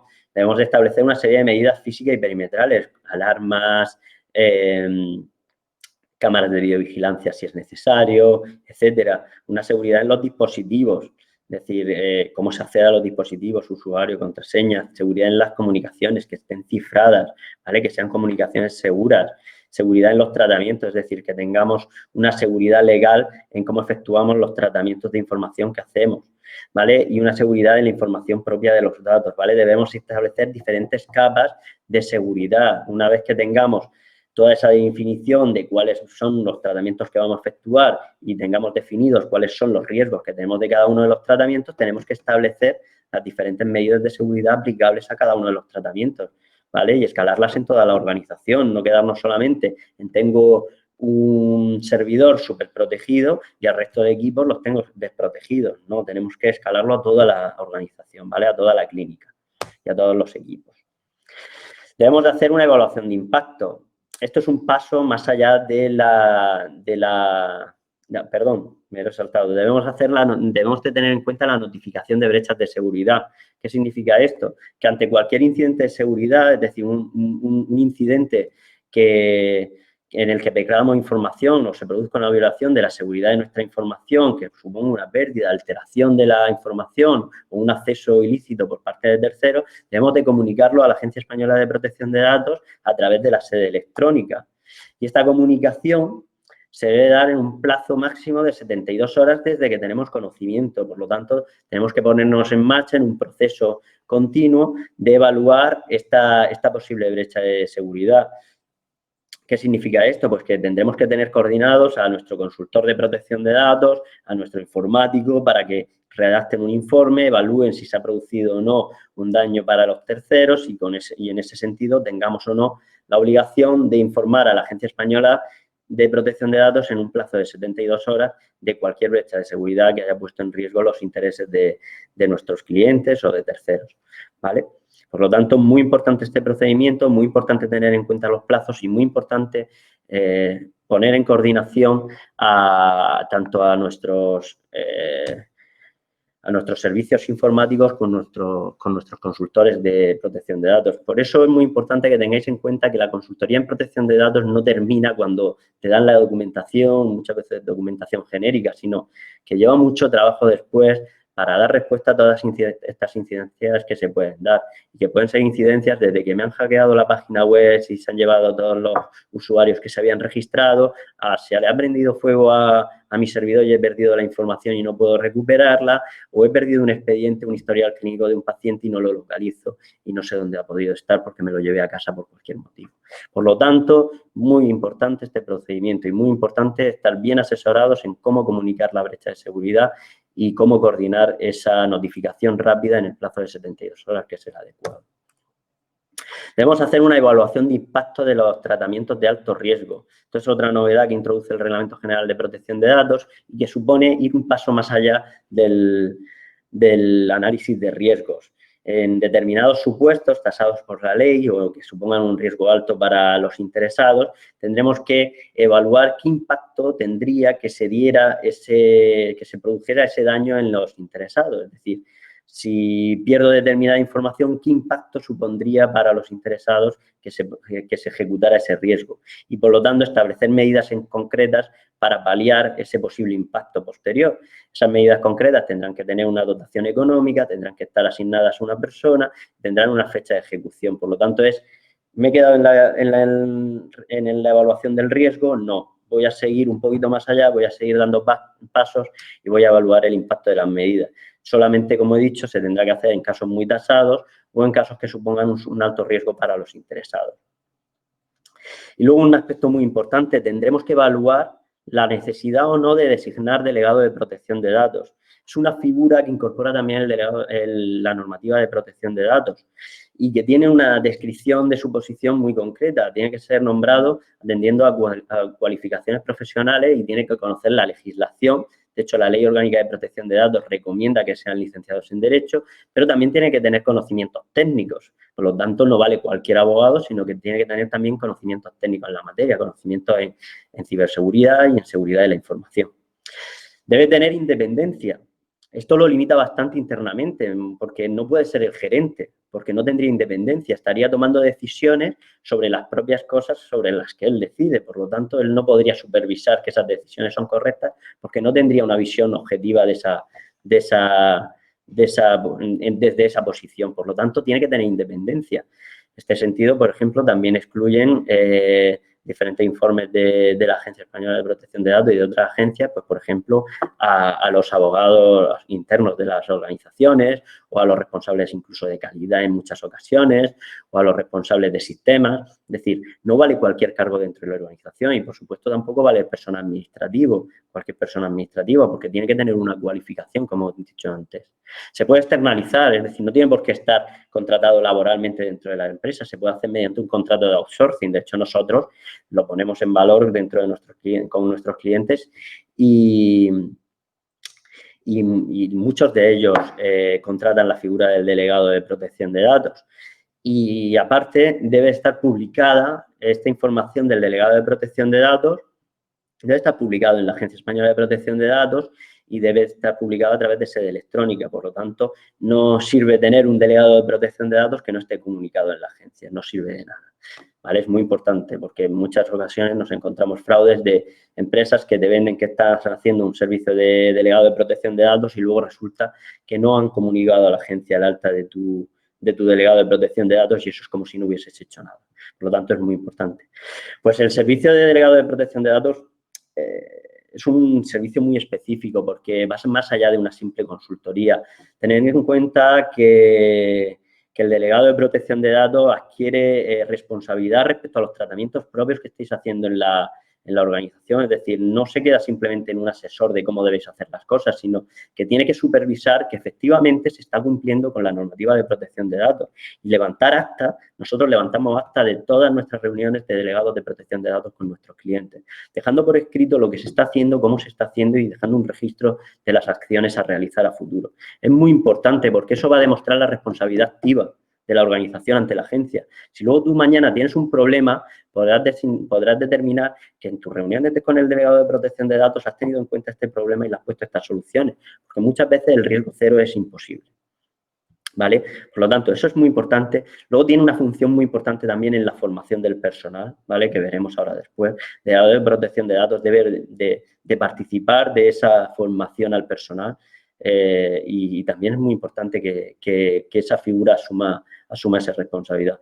Por lo tanto, no es un mero consultor, no es una persona que te visite una vez cada 2 años, sino un delegado de protección de datos tiene que estar encima del cliente, tiene que establecer unas reuniones periódicas de seguimiento y así al menos nosotros entendemos el servicio y creemos que es lo correcto y lo entiende la Agencia Española de Protección de Datos. Si tú cumples con estos parámetros, no vas a tener problemas luego de sanciones respecto al delegado de protección de datos, ¿vale? Entonces, es muy importante para la responsabilidad activa que el servicio de delegado de protección de datos no se quede en una mera consultoría, en un mero asesoramiento, sino que se implique en la implantación de la protección de datos y efectivamente audite que efectivamente estamos cumpliendo con protección de datos y dejemos constancia de ello. Por eso es muy importante levantar acta de las reuniones y nosotros lo hacemos en todas y cada una de nuestras reuniones de delegado de protección de datos. Y luego llegaremos y diréis, vosotros me lo preguntan, ¿cuándo es recomendable contratar el servicio de delegado de protección de datos? Vosotros que no es que sea recomendable, es que existe una obligación legal, ¿vale? En la Ley Orgánica de Protección de Datos, cualquier centro sanitario que tenga historiales clínicos de pacientes debe tener delegado de protección de datos. Hay una pequeña excepción para profesionales que, aunque tengan historiales clínicos, ejerzan su actividad a título individual. Ojo, pero a título individual significa, como autónomo, si yo ya tengo una SL, ¿debo de tener delegado de protección de datos? Mi opinión es que sí. Y según la agencia, por las interpretaciones que estamos viendo, es que si tengo una SL, ya tengo que tener delegado de protección de datos porque entienden que no es a título individual. De todas maneras, nosotros lo evaluamos al caso concreto y os diremos si necesitáis o no necesitáis delegado de protección de datos. Pero es muy importante que tengáis en cuenta que cualquier centro sanitario que tenga historiales clínicos, en este caso una clínica de fisioterapia, debe tener delegado de protección de datos. Eso es una obligación legal. Por lo tanto, no es una posibilidad, oye, ¿lo contrato o no lo contrato? No, tenéis que tenerlo designado. Ya, que sea interno, vale, o que sea externo, cumpliendo los parámetros que he dicho anteriormente, no es un problema. Pero importante esa independencia que te da un externo. Un externo va a evaluar el cumplimiento de forma objetiva. Un interno va a ser más complicado separarlo de sus decisiones del día a día. Por lo tanto, mi consejo es la externalización, salvo que tengamos personal suficiente para poder cubrir esta necesidad. ¿Vale? Entonces, quiero dejarlo claro porque en muchas clínicas me encuentro, cuando voy a visitarlas por primera vez, que han tenido un servicio de consultoría contratado, que le han dicho que le estaban ofreciendo el servicio de delegado de protección de datos y así lo tenían además puesto en su página web. Los datos de contacto del delegado de protección de datos son tal. Y luego voy a la Agencia Española de Protección de Datos, a la sede electrónica y resulta que no lo tienen comunicado. Cualquiera de vosotros podríais entrar a la sede electrónica de la Agencia Española de Protección de Datos y comprobar si tenéis o no comunicado el delegado de protección de datos, ¿vale? Simplemente metiendo el nombre de vuestra SL, la razón social, o bien el CIF, podéis comprobar si tenéis o no comunicado el delegado de protección de datos. Ojo, y si no lo tenéis comunicado, empezar a pensar que si el servicio que tenéis de protección de datos os cubre todas las necesidades legales que tenéis establecidas. Y por último, un aspecto fundamental que es la formación y concienciación al personal, porque podemos tener la mejor empresa detrás de protección de datos que como no lleguemos al escalón más bajo, que es nuestro personal y que es el eslabón más débil de la cadena dentro del tratamiento de la información, vamos a tener problemas. Por lo tanto, es muy importante informar y formar al personal y además debemos hacerlo de forma fehaciente y dejar constancia. Por lo tanto, si vamos a hacer una formación al personal, debemos registrar quién la ha realizado y qué temas se han visto en esa formación, ¿vale? Y esta información también debemos de dársela mediante una serie de normativas internas, unas políticas de prevención de datos, donde incorporemos pues cómo deben de tratar la información, es decir, con confidencialidad, cuál es el uso correcto de correo electrónico, cuál es el uso de aplicaciones de mensajería que se puede hacer, si se puede utilizar o no WhatsApp, qué implicaciones tiene, utilizar aplicaciones en la nube, qué hacer cuando tengas un ejercicio de derechos, etcétera. Nosotros a todos nuestros clientes, este es el documento fundamental de la protección de datos. ¿Por qué? Porque vamos a decir, en un documento vamos a traspasar todas esas medidas que hemos incorporado para el tratamiento de datos personales en función de su riesgo, las vamos a trasladar a un documento que le vamos a decir al personal cómo tiene que tratar esa información. Por lo tanto, con este documento estamos cubriendo muchos de los riesgos, ¿vale? Pero hay que dejar por escrito que se le está entregando y dejar constancia de que lo han recibido, ¿vale? Y luego hay que tener mucho cuidado con determinados servicios que se ofrecen, con comerciales agresivos que nos llaman por teléfono, haciéndose pasar por la Agencia Española de Protección de Datos. O en ocasiones me estoy encontrando que no necesitamos el delegado de protección de datos porque nos aplica una excepción, porque no somos una de las actividades que están tasadas para tener delegado de protección de datos y te están obligando a tenerlo prácticamente por teléfono, amenazándote incluso con que te van a mandar la Agencia Española de Protección de Datos, o te dicen, no, toma, aquí tienes un certificado de que cumples y se queda ahí, no has evaluado si necesitas delegado de protección de datos, no sabes cuál es tu registro de actividades de tratamiento, cuál es tu clausulado legal, te dan simplemente un certificado, eso no es protección de datos y eso no es un servicio correcto de consultoría. O auditorías online. Nos estamos encontrando que se efectúan auditorías online. Una auditoría en sí nunca puede ser online, ¿vale? Te podrán hacer revisiones de parte, porque solamente tú dirás, oye, pues sí lo estoy haciendo o no lo estoy haciendo, pero eso no es una auditoría, porque en la auditoría debes de dejar constancia de que has evaluado el punto en cuestión y dejar constancia oye, he visto este documento donde se está informando al paciente y donde recojo la firma del paciente, o he visto el contrato donde se le está firmando con el encargado de tratamiento y donde se reflejan todas las medidas. Por lo tanto, una auditoría nunca se podrá hacer online, salvo excepciones por las circunstancias en las que nos encontramos, pero realmente no se debería de hacer online. Bueno, hay que tener mucho cuidado con la consultoría a coste cero, ¿vale? A través de créditos de formación de Fundae. Luego nos encontramos que a los 2-3 años la Fundae te reclama los créditos porque no se está dejando constancia de que efectivamente se esté produciendo una formación efectiva. Por lo tanto, hay que tener mucho cuidado con esta formación a coste cero, con esta consultoría, perdón, a coste cero. Luego, también hay que separar lo que es consultoría de lo que es formación. Una cosa es que yo haga un servicio de consultoría o un servicio de delegado de protección de datos y otra cosa es que vaya a darte una charla y dejemos por escrito que he dado esa charla, ¿vale? Eso no es consultoría. No te están diciendo las cláusulas que debes de poner, no te están diciendo cuál es tu registro de actividades de tratamiento, por lo tanto, ni qué medidas debes de adoptar. Por lo tanto, eso también hay que tenerlo en cuenta. Y luego con los seguros de LOPD, RGPD y ciberseguridad, pues también hay que tener cierto cuidado porque muchas veces excluyen los posibles riesgos que tengamos. Entonces, por lo tanto, es un seguro que vamos a pagar y que luego nos van a decir que no nos están cubriendo. Entonces, también hay que tener mucho cuidado con las primas de este tipo de seguro y con el contenido del clausulado legal. Y luego pasamos a la última parte de la protección de datos. En realidad, yo no soy partidario de cumplir protección de datos. Creo que os he dado motivos suficientes para cumplir protección de datos, que no es el mero hecho de no ser sancionado, no ser multado.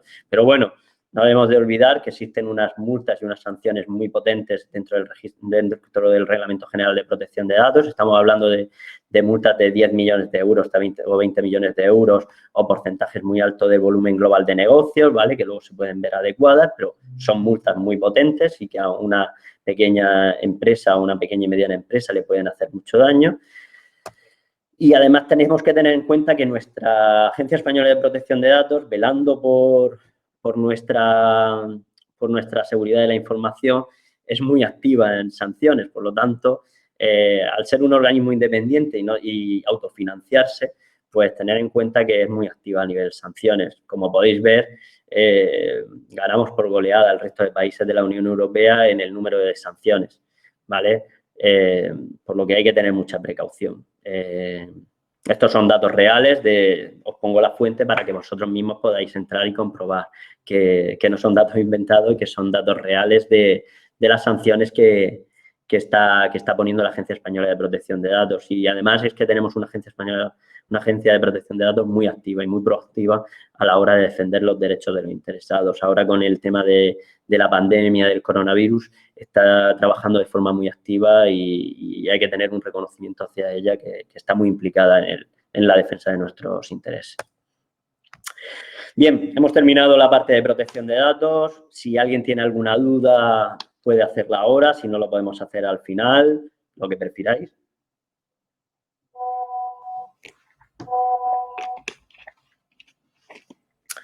A ver, nosotros por nuestra idiosincrasia visitamos a nuestro cliente de manera presencial. Lo hacemos desde el principio. Intentamos que sea desde el momento de la toma de datos, conocer la forma en que trabaja. conocer cómo trata la información de forma presencial allí en su centro de trabajo. Por lo tanto, nosotros somos partidarios de la visita presencial, salvo en contadas excepciones que por motivos pues, nos piden que sea online o por teléfono. La revisión, vuelvo a decirlo, no una auditoría. Auditorías online no hacemos. No somos partidarios de auditorías por teléfono.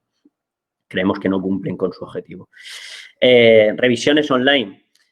A ver, no es que no sean adecuadas, lo que pasa es que no te van a dar una imagen real y muchas veces se limitan a hacerte 4 preguntas y no van a poder comprobar efectivamente si has establecido bien la cláusula, si no la has establecido correctamente, si has firmado bien los contratos, si no lo has firmado.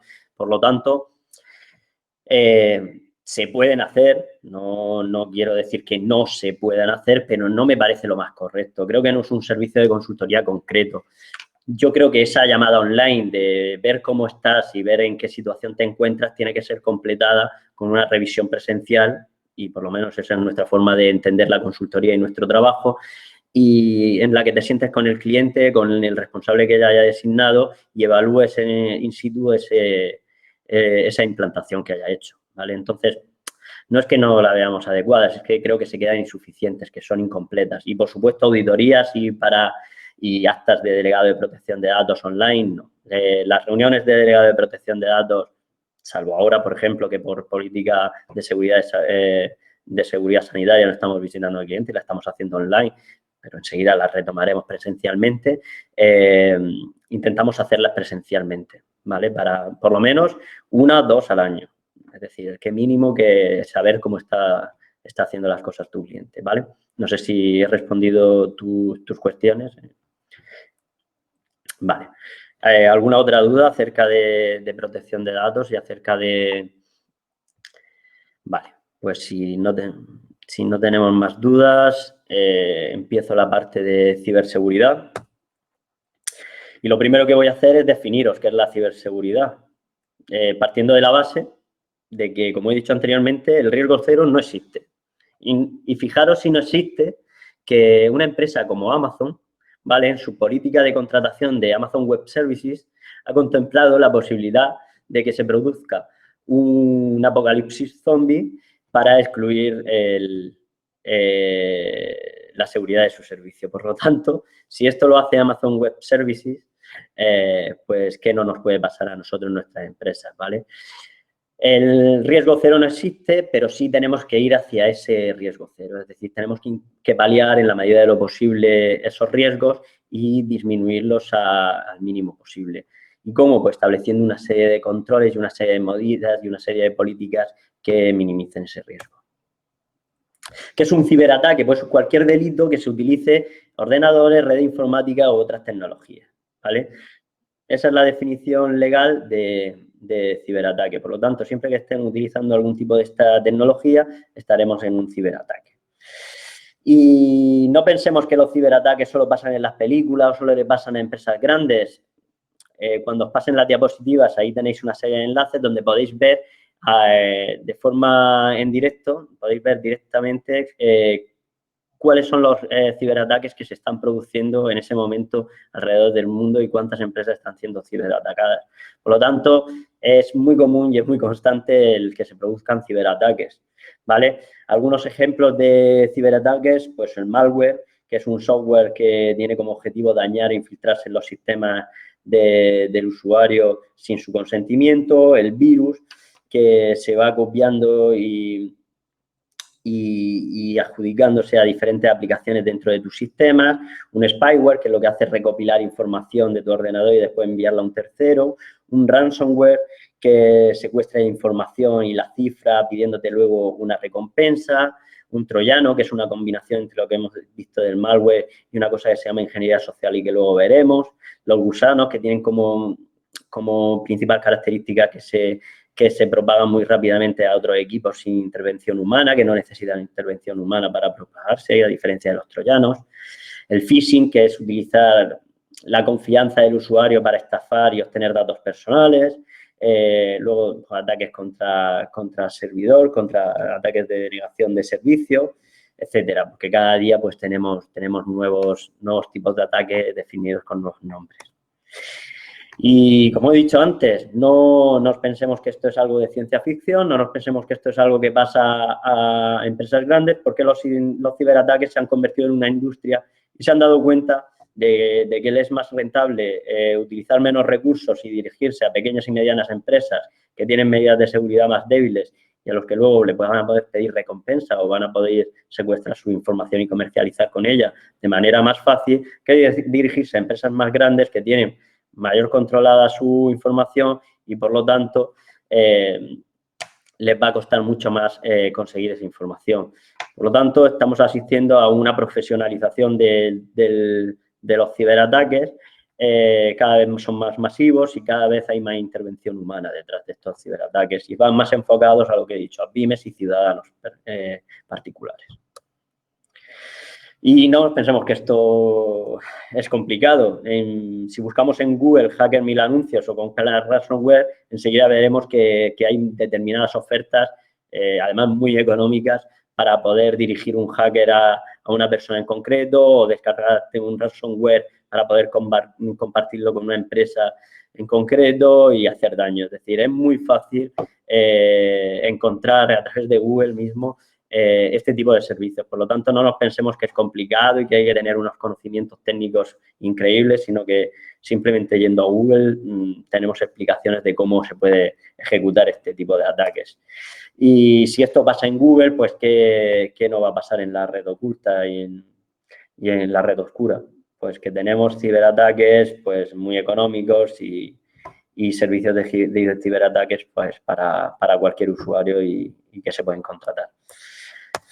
Así que, bueno, estamos en un contexto en el que los ataques por ransomware, esto es información extraída de un informe de Google, ¿vale? Donde evaluaba la ciberseguridad en 2018. Entonces, vio Google que se han incrementado los ataques a través de ransomware en un 350% en 2018 contra pequeñas y medianas empresas, que cada vez estamos más informatizados y cada vez afecta a más usuarios porque cada vez tenemos más equipos que están conectados a la red y que por lo tanto se pueden ver afectados.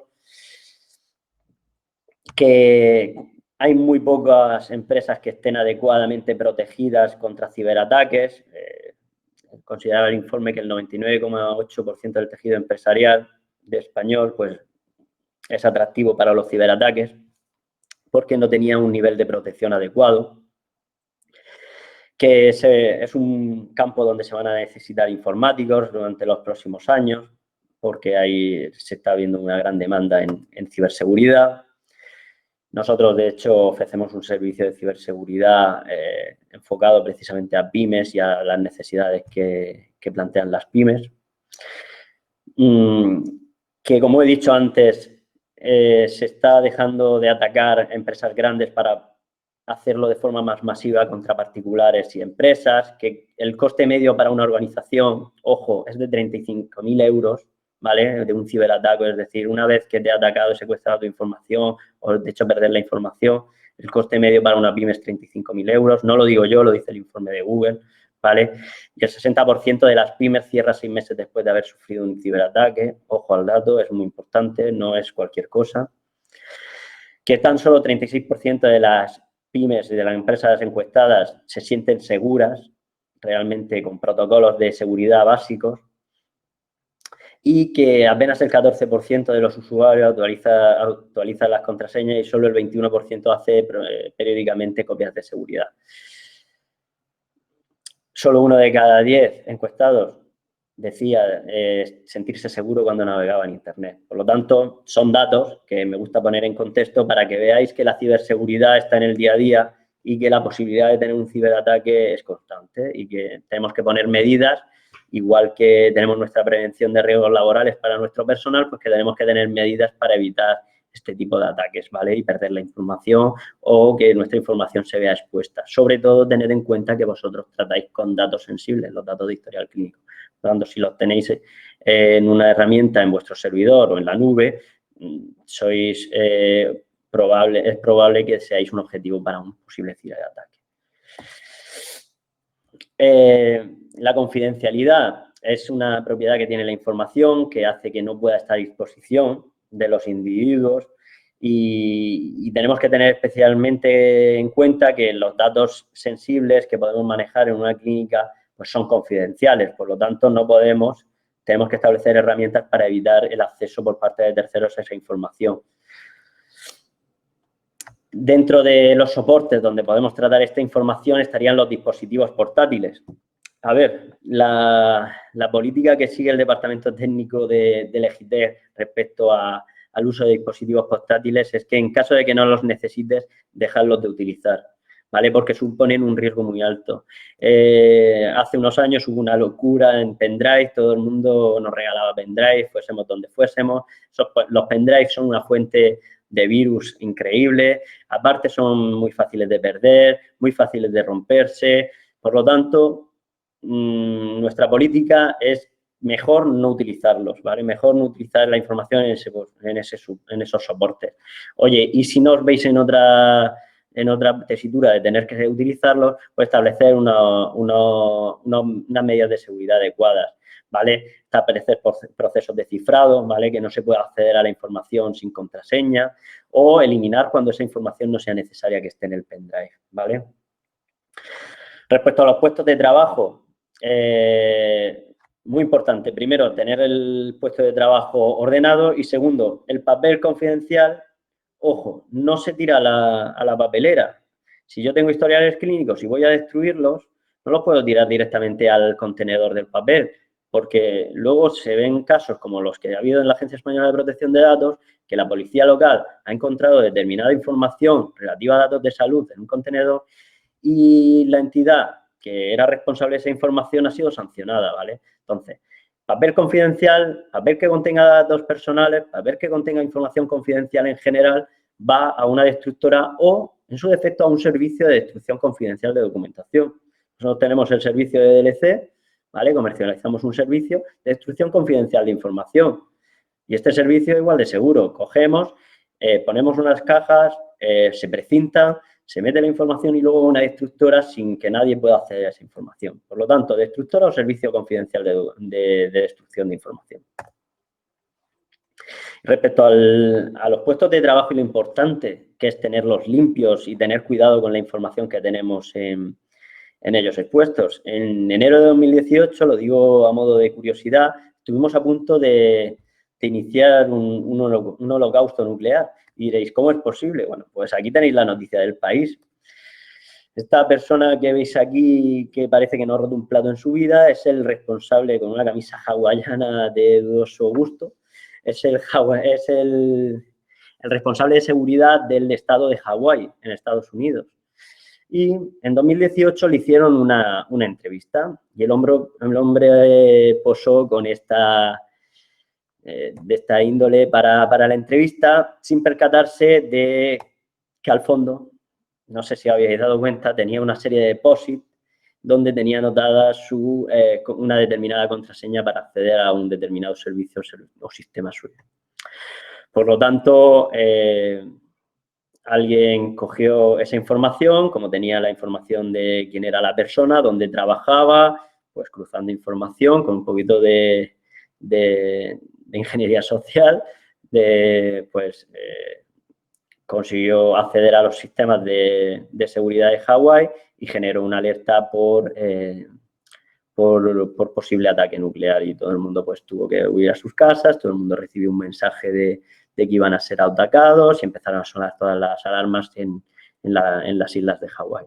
Por lo tanto, de ahí la importancia de mantener una política de mesas limpias, que nuestro puesto de trabajo esté limpio y ordenado, que la documentación que no estemos utilizando la tengamos archivada. Por lo tanto, nada de historiales clínicos por la clínica sin control, sino que vamos a tener los historiales clínicos bien ordenados en una zona de archivo controlada, si puede ser bajo llave mejor, si puede haber algún tipo de control de acceso mejor.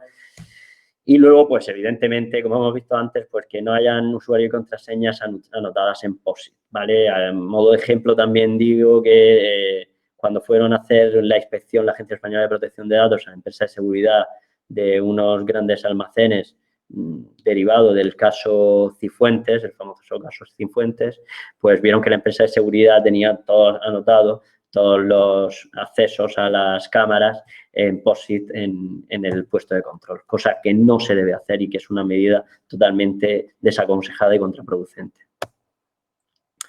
¿Y qué es un método de autenticación? Una contraseña sería un método de autenticación, es decir, es el procedimiento mediante el cual el sistema identifica que el que está entrando soy yo, ¿vale? Y se pueden basar en algo que sabemos, es decir, por ejemplo, una contraseña, algo que tenemos, un dispositivo móvil, por ejemplo, donde nos mandan una segunda contraseña de verificación, o algo que soy, por ejemplo, los controles de acceso biométrico. Nuestro consejo, que en la medida de lo posible combinéis ambos factores, es decir, que combinemos, por ejemplo, una contraseña y luego, a su vez, recibamos una contraseña de verificación en el móvil, como, por ejemplo, tiene en muchos casos la banca. O, por ejemplo, que tengamos una contraseña y luego una identificación biométrica a través de reconocimiento de huella, por ejemplo, ¿vale? Entonces, lo mejor, intentar combinar, en la medida de lo posible, dos factores de autenticación. Y luego, respecto a las políticas de contraseñas, hay que tenerlas bien definidas, es decir, nada de utilizar 1, 2, 3, 4, nada de utilizar 111, nada de utilizar nuestro teléfono, nada de utilizar nuestra fecha de nacimiento. Debemos de tener unas contraseñas seguras, robustas, con una longitud mínima. Los expertos hablan ahora ya de 12 caracteres, combinando minúsculas, mayúsculas y símbolos. Y aparte de eso, tenemos que ir cambiándolas. Es decir, no podemos tener unas contraseñas. ¿Por qué? Porque luego abandonamos nuestro puesto de trabajo porque nos vamos de vacaciones y tenemos que darle acceso a un compañero y luego no cambiamos la contraseña y, por lo tanto, ya perdemos el control sobre esa información. Y luego, lo que he dicho, no se debe hacer tampoco. Debemos de que las contraseñas sean intransferibles, personales y secretas. No debemos de compartirlas con compañeros. ¿En qué sentido? Si, por ejemplo, un compañero tiene que acceder a mi usuario por determinada cuestión para mantener la operatividad de la clínica, pues lo deberá hacer dándole un acceso desde su perfil, ¿vale? Pero no nunca dándole a nosotros nuestra contraseña.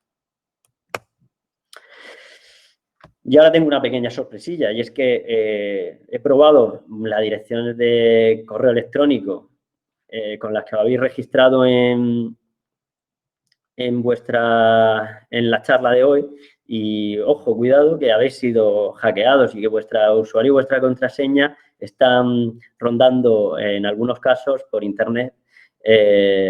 Así que yo, si fuese vosotros y os sentís identificado con alguno de los correos electrónicos que he intentado anonimizar para evitar transferir datos personales, pues inmediatamente cambiaría la contraseña de aquellas herramientas en las que la tenga asignada. Un consejo, nunca utilicéis la misma contraseña para diferentes herramientas ni para diferentes aspectos de vuestra vida personal, ¿vale? Diferentes contraseñas mejor. Si tenéis necesidad de herramientas para almacenar contraseñas, pues os recomiendo, por ejemplo, BitLocker, ¿vale? Que es la que utilizo yo, ¿vale? Y hay otra multitud de herramientas para almacenar contraseñas y poder recordarlas sin necesidad de tenerlas anotadas en post y agendas, etcétera. Así podemos encontrarnos que este correo electrónico pues ha tenido una brecha de seguridad y que sus datos, concretamente la dirección de email e incluso las contraseñas, por ejemplo, se vieron expuestos en una filtración que hubo de una página que se llama Sein, que creo que es de ropa. Pues hubo una filtración y esta página detecta que tu usuario y contraseña pues se compartió en esa pudo ser compartido en esa filtración. En este caso, pues igual, aquí vemos que otra filtración desde una página web de música, pues también se produjo una filtración de las direcciones de correo electrónico, los usuarios y las contraseñas. Por lo tanto, si tenías una contraseña en aquella plataforma, pues yo la cambiaría inmediatamente, no solamente de esa plataforma, sino de cualquier otra en la que estuvieras utilizándola. O esta otra, ¿vale? En una filtración en LinkedIn y en Dropbox, pues también se vieron expuestas tanto las direcciones de correo electrónico como las contraseñas, ¿vale? Lo que hace esta página web es ir a bases de datos de filtraciones que se han ido produciendo y cotejar si tu correo electrónico se ha podido ver expuesto. Igualmente, esta contraseña, como podemos comprobar, también por una filtración en Dropbox, en LinkedIn, MyHeritage, pues se produce una filtración tanto de contraseña como de dirección de correo electrónico. Por lo tanto, muchísima precaución y, en todo caso, comprobar que efectivamente vuestras contraseñas son seguras. Google tiene un servicio, ¿vale?, donde puedes comprobar que las contraseñas son seguras y te da información cuáles son vulnerables, cuáles estás reutilizando y así puedes llevar un control sobre las contraseñas que estás utilizando. Otra cosa muy importante es tener el antivirus actualizado y conectado y activado, ¿vale? No lo desactivemos porque mejore la navegación. Hay que sospechar de los buenos, bonitos, baratos. Es decir, no quiero decir que no existan antivirus gratuitos que no sean buenos, pero principalmente hay que sospechar, y más en el ámbito empresarial, de lo bueno, bonito y barato, ¿vale? Y optar por antivirus que nos ofrezcan confianza y seguridad. Y no solamente quedémonos en los dispositivos de sobremesa.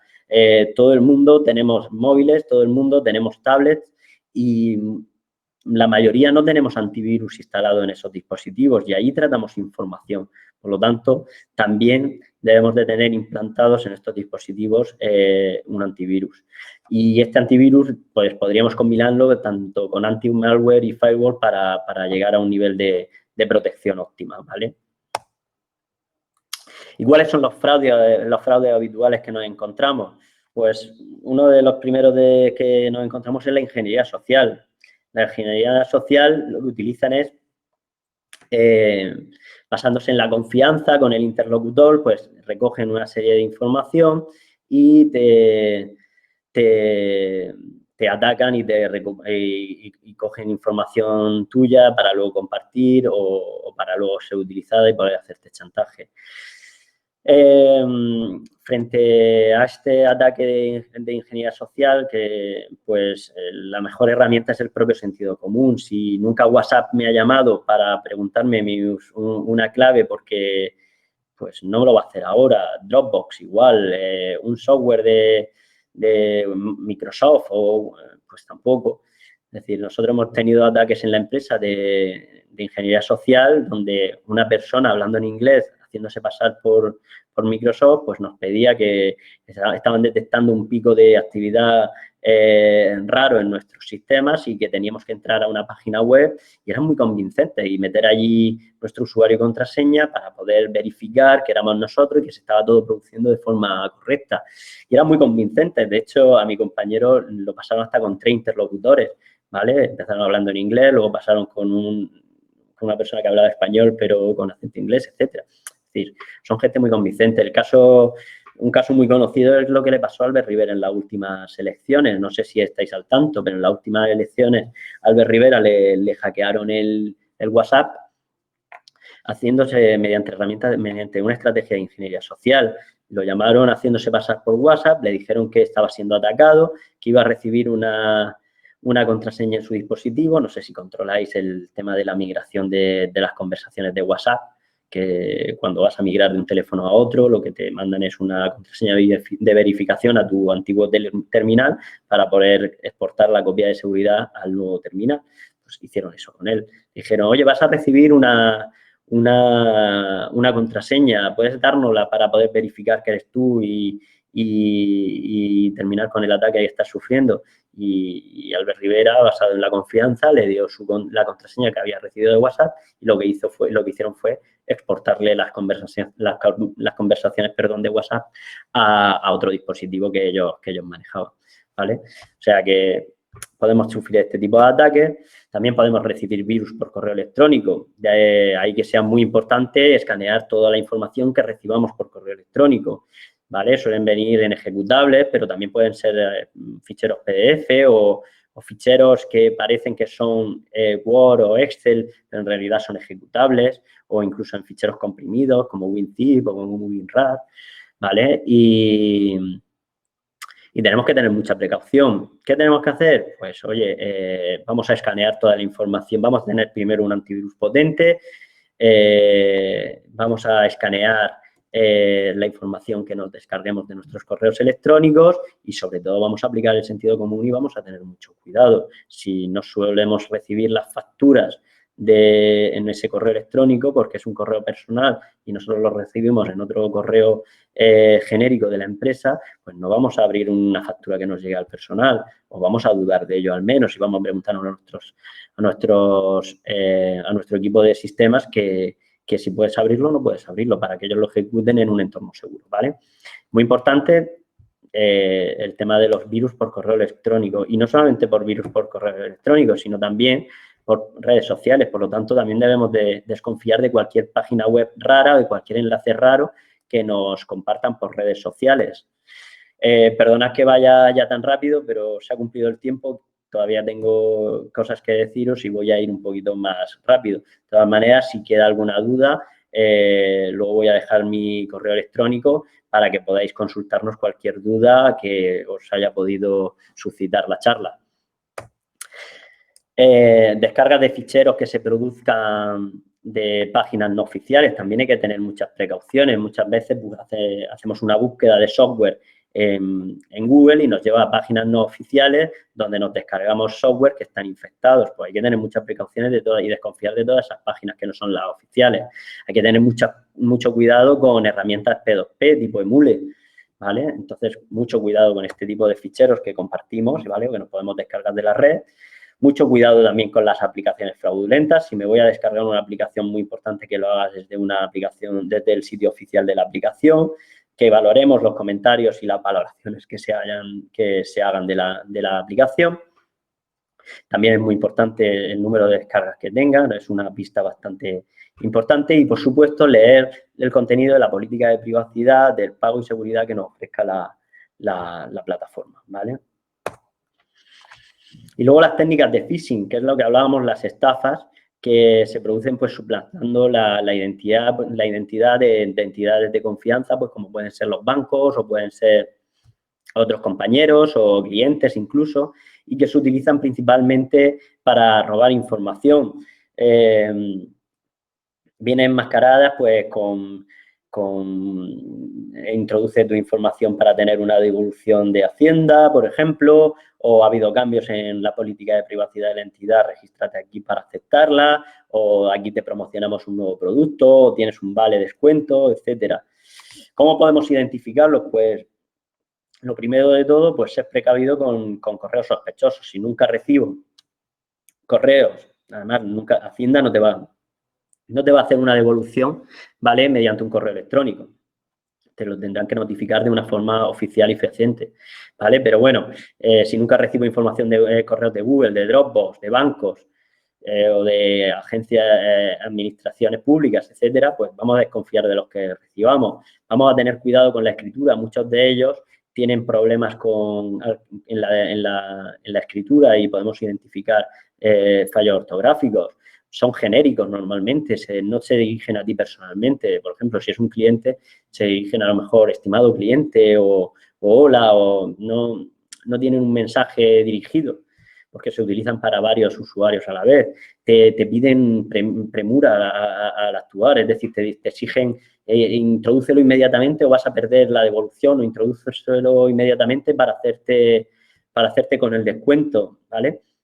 Hay que tener cuidado con los enlaces que incorporen estos correos electrónicos, ¿vale? Porque muchas veces, como se puede asociar un hipervínculo a un término cualquiera o a una dirección cualquiera, pues tenemos que comprobar que el hipervínculo es efectivamente el que no están enlazando. Por lo tanto, copiamos ese hipervínculo y lo abrimos en nuestro navegador con carácter previo a pincharlo desde el correo electrónico.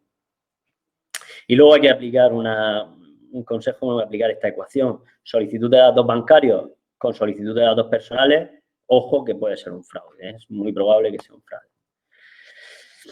Vale. Ante un phishing, si ya has caído, pues rápidamente actuar contra él. Si hemos dado la tarjeta de crédito, ponernos en contacto con la entidad bancaria, modificar inmediatamente las contraseñas y recopilar toda la información que podamos tener para poner una denuncia ante las fuerzas y cuerpos de seguridad del Estado o incluso comunicarlo al INCIBE, que es el Instituto de Ciberseguridad Nacional, que hacen bastante seguimiento a este tipo de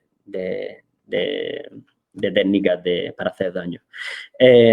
Aquí os he puesto varios ejemplos de phishing, ¿vale? Como podemos ver, estimado contribuyente, te ajustan una factura, error en su declaración de la renta, pues podemos sospechar de que esto no es muy legal, ¿vale? Que podemos sospechar de que se trata de una estrategia de phishing. O en este caso, ¿vale? Que era una factura que recibimos de un cliente cuando nosotros somos los que les facturamos. También es raro, ¿vale? Sospechamos de ello. O esta de la agencia tributaria, pues igual, estimado contribuyente, debes abrirlo rápidamente en el navegador, la premura, la generalidad, los fallos en la escritura, en el asunto, pues son pequeños detalles que podemos fijarnos y desconfiar del mensaje. O para entrar en Facebook y ver nuestras notificaciones, pues si nos damos cuenta, está mandado desde una dirección que no es de Facebook, ¿vale? Son pequeños detalles que percibir para darnos cuenta de que podemos estar ante un phishing. Y luego las copias de seguridad, muy importante las copias de seguridad. Si pregunto a los asistentes hoy, seguramente los naranjas no han visto las copias de seguridad hoy, pero es que los azules tampoco. Por lo tanto, le prestamos muy poca atención a nuestras copias de seguridad, ¿vale? Y tenemos que tener copiada toda la información que manejemos, ¿vale? Para evitar que se pierda.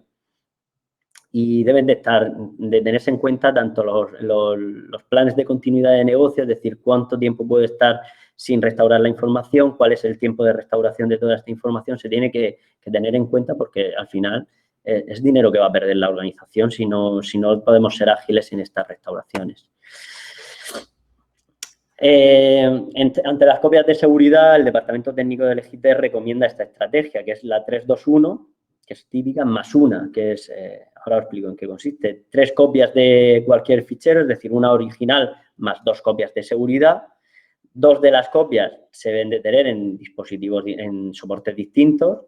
Por ejemplo, podemos tener una copia de seguridad en nuestro servidor y, por ejemplo, una copia de seguridad en la nube. Cumpliríamos también con el último factor, con el 1, que sería tener una copia de seguridad fuera de la organización o la tenemos en un disco duro portátil que tenemos en una caja fuerte, ¿vale? Y muy importante es el más 1, una copia desconectada, una copia offline, ¿vale? ¿Por qué? Porque cada vez más los ransomware están aprendiendo a actuar y no solo infectan las copias de seguridad que tenemos en nuestros servidores físicos, sino que están aprendiendo a acceder también a las copias de seguridad que tenemos en la nube. Por lo tanto, mucho cuidado en no tener una copia de seguridad también offline y desconectada, ¿vale? Y, bueno, dentro del procedimiento de copias de seguridad, tener en cuenta otros factores y es los datos que podemos tratar en dispositivos móviles, ¿vale? Para sincronizarlos y en los dispositivos que sean personales y que traigamos al trabajo. No hemos hablado de ellos, de los dispositivos personales que podemos utilizar en el ámbito profesional, pero debería la empresa establecer unas políticas de bring your own device, de tráete tu dispositivo al trabajo, y establecer unas medidas de seguridad para este tipo de usos, ¿vale? Es muy importante que las copias de seguridad, ¿vale? Los procedimientos de copias de seguridad integren las políticas a este tipo de dispositivos, tanto los móviles como los dispositivos particulares que se utilicen para uso profesional. Y luego, por último, también las redes inalámbricas. Mucho cuidado con las conexiones a redes wifi inalámbricas que desconocemos y no tenemos control, ¿vale? De las nuestras propias, pues varios consejos. Cambiar la contraseña, no dejar la contraseña que viene de serie, pues también podemos limitar el rango de IP permitido, también podemos deshabilitar la administración remota de nuestras redes wifi para evitar accesos al router. Oye, limitar la potencia. Si es que yo no necesito una potencia X, me vale con la mitad, pues vamos a limitar esa potencia. Eso se puede configurar en nuestras redes wifi, nuestros equipos de sistemas lo podrán configurar, nuestros servicios de informática. Y si no necesitamos tener encendidas las redes inalámbricas, pues las apagamos y solamente las encendemos cuando son necesarias, ¿vale? Cuando tenemos visitas o cuando necesitamos encender las redes inalámbricas por cualquier motivo. Y cuidado con las redes de wifi públicas, ¿vale? Y sobre todo con las gratuitas, ¿vale? No las usemos. Normalmente nos piden información para acceder, No sabemos quién puede estar escuchando al otro lado de la conversación, si están cifradas o no están cifradas esas comunicaciones. Por lo tanto, mucha precaución en la información que utilicemos cuando estemos conectados a Wi-Fi públicas, y si nos conectamos a Wi-Fi pública, pues no accedamos a información de la empresa y menos a la que pueda resultar sensible. Es decir, oye, pues si estoy conectado a una Wi-Fi pública, pero solamente lo utilizo para navegar en Internet, pues no estoy dando la información de mi tráfico respecto a la información que tenga de la empresa, ¿vale? Entonces, muy importante, precaución en no utilizarlas, y si las utilizamos, en no hacer uso para tratar información de la empresa, acceder al correo electrónico o acceder a través de VPN a nuestros servidores, por supuesto que no. Bueno, y como resumen, ¿vale? Esto sería lo que sería un proyecto estándar, ¿vale? Que quiero que os preguntéis si vosotros estáis haciendo o habéis hecho para adecuarnos a protección de datos. Nosotros utilizamos un ciclo de Deming, de planificar, hacer, chequear, es decir, revisar y actuar y establecer medidas y volver a iniciar el ciclo. Todo proyecto que hacemos de protección de datos se inicia con una toma de datos, donde nos reunimos con el cliente y nos explica cómo trata la información. Luego hacemos el registro de actividades de tratamiento, evaluando todas las bases de legitimación de las finalidades para las cuales tratan información. Generamos toda la documentación asociada, muy importante, que os den las cláusulas legales que tenéis que implementar, que os den los contratos de encargo de tratamiento que tenéis que firmar, que no sean cosas genéricas, que no sean documentos que vosotros tenéis que completar, porque al final vosotros no tenéis por qué conocer cómo se debe informar ni conocer aspectos relativos a la protección de datos.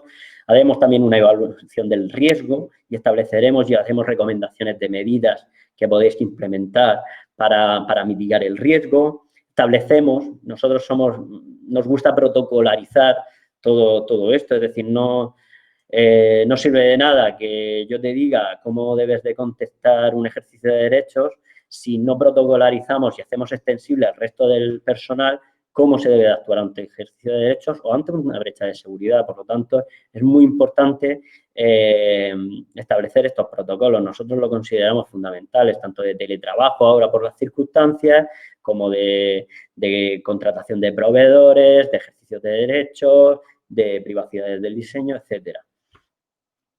Luego, establecer las medidas de seguridad, como hemos dicho, en función del riesgo, pues os aconsejaremos qué medidas de seguridad debéis implantar, cuáles serían las mínimas y cómo podemos ir optimizando el proyecto y que cada vez estéis más seguros en el tratamiento de la información que realicéis. Y, por último, pasaríamos a un servicio habitualmente de mantenimiento, donde pues os damos asistencia jurídica, os hacemos visitas de seguimiento, os damos soporte online, respuesta a ejercicios de derechos, nuevos contratos, etcétera.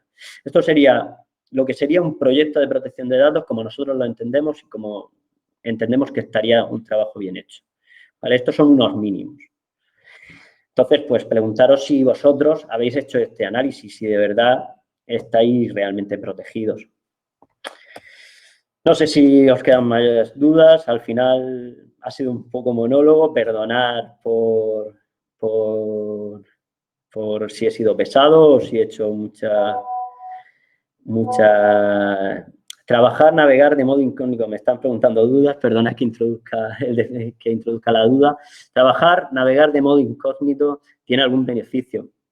A ver, trabajar de modo incógnito lo único que hace es que no almacenan las cookies y que supuestamente, digo supuestamente porque dependerá de los sistemas de información que tenga tu empresa, guarda o no un historial de tu navegación, ¿vale? Tiene el beneficio de que no te implanta cookies, pero poco más. Es decir, no veo ningún beneficio a navegar de modo incógnito más allá de que no te implanta las cookies si las tenías implantadas y que te lo vuelve a preguntar y que cuando terminas la navegación te las puedes eliminar. Pero vamos, no veo otro beneficio. Muchas gracias, Lita, por tu comentario. Nada, estamos a vuestra disposición para cualquier duda que necesitéis o cualquier asesoramiento Tenéis mi correo electrónico, ¿vale? Podéis tomaros nota y podéis hacerme las consultas que creáis oportunas acerca de cómo estáis trabajando y si creo o no que es lo adecuado o dudas que os puedan surgir posteriormente cuando recibáis el material.